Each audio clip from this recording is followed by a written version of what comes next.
Hey you guys, Rebecca Overson here, and I am popping in for a little extra live Q&A on this lovely Saturday afternoon. I don't have anything planned or scripted here. It's just that Cassandra had posted something about when people message you and say, oh, can I get more information? And she had this question about how do you respond to that, and it got me thinking about a couple of things that I wanted to share with you guys. So let's just rap about it for a little bit, okay? So I'm just going to go ahead and read her post, and I'm going to discuss some of the comments and help that was offered here, and just give you guys a couple of different ways of thinking about this. Because I replied, she said, when people ask me for my rates, I just give them the numbers, but I'm thinking there may be a more strategic way to answer that question.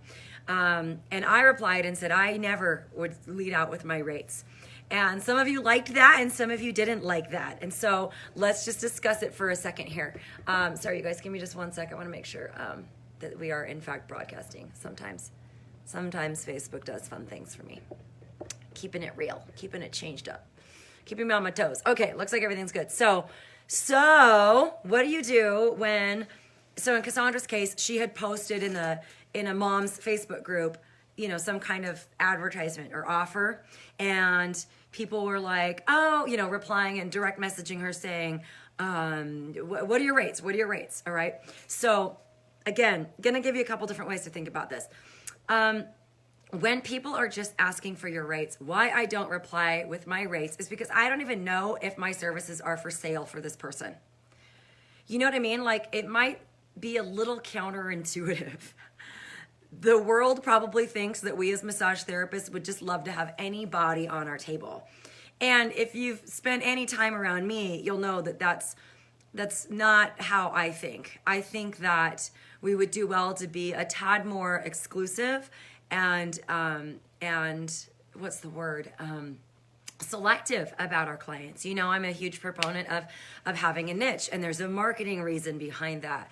So if somebody just says, oh, hey, what do you charge? And you say $80 an hour, look, you don't even know if you want that person as a client. You don't even know if they have problems that you can solve. You don't even know if you guys would be a good fit. And I don't know about you, but I would never want to sell my services from people to people that I can't help, or that just aren't a good fit for me. So that's the number one reason why I never reply with rates.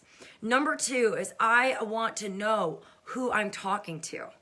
I want to know what's their reason for inquiring. This is a good practice because it also weeds out weirdos, and not that Cassandra would have been getting a bunch of weirdos here in like a mom's group. But it helps you to establish a position of authority with your clients. So one of the things I'm out to transform in this industry is that I think that in general, people see us as kind of like servants. We're service professionals, right? So it's like, well, you've got Susie Client over here, and then you've got Mary Massage Therapist, and Susie Client is like, well, shouldn't Mary just want to give me a massage? I mean, she has nothing better to do. Like, these clients that kind of disrespect your time and just think that you're just, need to bow to their whims and have your schedule wide open for them. That's a pretty common mindset, I think, for the public. And so it when you reply with a question instead of an answer to their question, you begin to lead the conversation. And one of the things I always teach my students that work with me in my mentoring program is that you as a business owner, you're a leader. You're leading your clients. You're not at their beck and call ever. You don't say things like, so do you want to reschedule? Or, you have to take that doctor-patient kind of mentality and begin to lead the conversation instead of just respond to everything that they're asking. It puts you in a position of authority, which I think is always a good step. It makes people think about whether or not they want to work with you or if they're just bargain hunting. It's also going to establish a relationship and a bond and a connection if you start asking them questions. Nobody likes to feel like they're casting their pearls before swine. Nobody likes to feel like they're putting something out there, they're putting their heart out there, and people are just going, yeah, I can get a massage for cheaper with my friend, that kind of stuff. All right, so back to Cassandra's question. How I would handle this is somebody messages me and says, what do you charge? I'd say, well, That's a really great question, and I would love to answer that for you. I would love to know first a couple things about you to see if this is even a good fit, you know? And I might, if it's me and if it's my students that have worked with me, they know all about this, right? But it's this idea of like, I get to pick and choose who my clients are. And just because I'm a massage therapist doesn't mean I want everybody on my table. All right, so you're leading out with a question saying something like, well, I'd love to know more about your situation to determine if I can help you.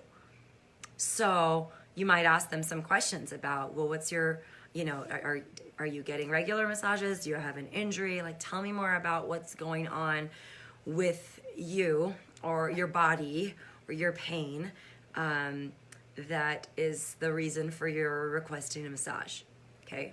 Another reason for doing that too, you guys, is like, if somebody is in like urgent pain, you might handle that inquiry a little bit differently than somebody who's looking to get a massage 6 weeks from now after they do their, you know, CrossFit competition or something. So you're going to reply with some kind of question to get to know them so that you can make a connection with them and establish rapport and establish that leadership type of thing. All right. You always want to be confident before you make an offer for somebody to be one of your clients that they are a good fit for you and that they have problems that you can solve. Okay.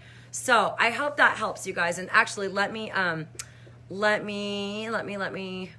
go back to some of the comments because I want to address some of them. Sorry, I'm scrolling back down in the Facebook group to find Cassandra's post. Okay, here we go.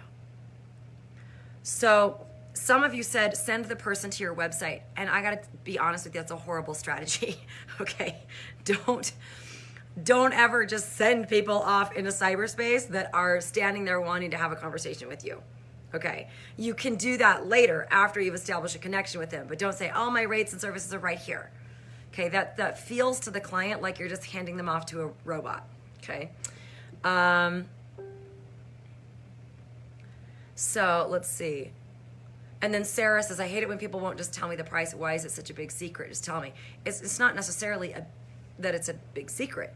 It's just that, again, you know, I got to find out if this is a person I even want to take as a client, you know. Also, you guys, think about this. If people are just bargain shopping, are those the clients that you want? If they're just like, oh, I'm going to decide if your rate is too high. Look, if I asked you, you know, if I said I charge $500 an hour, then you guys would be like, that's crazy, you know. But if it's like, you know, $500 an hour and it's a guaranteed solution to a particular problem that you've become totally masterful at solving, and this person has already spent $10,000 a year trying to solve this problem, then $500 is a bargain. You see what I'm saying? It has to be in context. It has to be in the context of the results that you help people get and the problems that you solve and your own expertise. And if you don't have that, like you don't have a niche, you don't have a specialty, that's a whole other problem that we would need to solve first. Okay, so that being said, I'm not a fan of not putting prices on your website. I think you should have your prices on your website, but I'm just saying don't send people that are asking for more information. Don't just send them off with a link, you know, to your website. It's an opportunity to connect with them and really serve them. Okay. All right. So let's see what other comments here. Yeah. Let's see. Hold on. So Stephanie had a really great response. Way to go, Stephanie. It says, before I answer that, what are you hoping to get out of your massage? Are you seeking relaxation and stress management? Were you geared towards pain management, mobility issues? Like, that's a really great type of question to find out what it is that they're looking for. And then they'll figure out if it's a good fit and they want to connect with you. Okay. And I wouldn't say before I tell you that, I'd say I'd love to answer that question for you. And real quick, would you mind sharing with me what's your reason for inquiring about a massage? Do you have chronic pain? Do you, like, what's going on with you? Something like that. Okay. Tom says, when people ask me how much I charge, I tell them the truth. I'm not that cheap because I know I'm good, but yet I'm a male. That is a downfall. Oh, Tom, we should talk. He says, I feel like my clients have results, deep tissue, and warm bamboo is my specialty. Cool. I wouldn't lead out and say I'm not cheap. Like, I wouldn't reply with that. And maybe Tom is having a more in-depth conversation with them before he says that. But you know, when I owned Salt Lake Prenatal Massage, people would call all the time and they would say what our rates are, and we would find out who we were talking to, and we would, you know, put that best foot forward in an effort to serve them. And then when we would give them our rates, which also really depended on what they needed, it depended on, are they coming for a single session? Are they interested in recurring care? Are they just from out of town? Like, our rates varied depending on what level of commitment they had to us. And sometimes people would go, oh, that sounds really expensive. And I'd say, well, does it? Like, what are you normally paying for a massage? And they'd say, well, I have a Massage Envy membership or something. I only pay $59. And I say, okay, are you aware that, like, you know, you're going to get a very different experience going to a place that does not specialize in prenatal massage? So that's where having a niche really helps you to hold your value and justify having higher prices. My students, after working with me, usually within moments of working with me, they raise their rates because we get them really clear about their specialty. And the specialty is not a modality, Tom, okay? Warm bamboo is not your specialty. Deep tissue is not your specialty, okay? Well, it could be something, a service you do offer, but it's not necessarily what you might want to be known for, okay? All right, so let's see here. Let me see if there's anything else. Yeah, Robin had a good comment too. She says our hour massage starts at X dollars for relaxing Swedish massage, but the price can vary. You know, you can give a basic answer of where your massage costs start, but essentially turn the question back to them to get more information. Way to go, Robin. I think that's an awesome, awesome solution. Okay. Let's see. And then Stephanie says, I was always taught to give benefits before I price because that's when people stop listening. So for me, I say something like all our sessions include your choice of aromatherapy, hot towels, and an in-depth intake to make sure you're getting exactly what you want. And then she says the price, which I think that's great too. Okay. Okay, I'm just trying to think if there's anything else here. Yeah, and then Stephanie also replied, because Stephanie's one of my graduates. She says, you know, none of my niche clients have ever even asked me about my rates. So you guys, look, when a person has a problem and they know that you're the expert in solving that problem, rates become irrelevant. I want you to really let that sink in. When you are holding yourself out and you are an expert in solving a particular problem, rates will never be an issue, because if a person wants to solve that problem bad enough and they're clear that you are confident that you can solve that problem, they will work out whatever they need to work out in order to work with you. All right? So there's a lot in that ball of wax that we could unravel, but I hope that at least helps. I promised I would go live and just talk about it. So if you guys have any questions or comments or yeah buts or what ifs, just post them in the comments below. Hope you guys are having an awesome weekend, and I will talk to you on Sunday for our live Q&A. Ciao.